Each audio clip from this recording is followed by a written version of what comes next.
কানাডায় এক বড় শীতল রাতে একজন কোটিপতি তার ঘরের সামনে এক বৃদ্ধ দরিদ্র মানুষকে দেখতে পেলেন।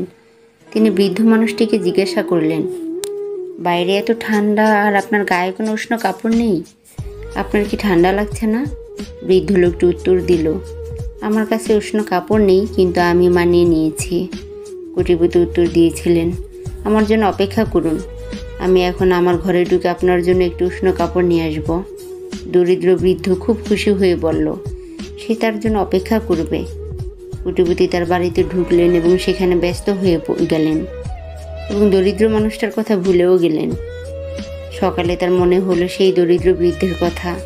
তিনি সাথে সাথে ঘর থেকে বেরিয়ে গেলেন বৃদ্ধকে খুঁজে বের করার জন্য।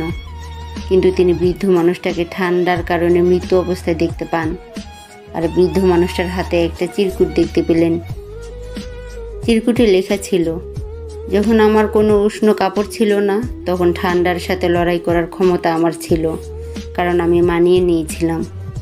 কিন্তু যখন আপনি আমাকে সাহায্য করার প্রতিশ্রুতি দিয়েছিলেন, তখন আমি আমার প্রতিশ্রুতির সাথে আসক্ত হয়ে গিয়েছিলাম এবং আমি আমার তীব্র ঠান্ডার প্রতিরোধ করার ক্ষমতা হারিয়ে ফেলি। তো বন্ধুরা, কাউকে প্রতিশ্রুতি দেওয়ার আগে ভাবুন এবং অহেতুক মিথ্যা প্রতিশ্রুতি থেকে বিরত থাকুন।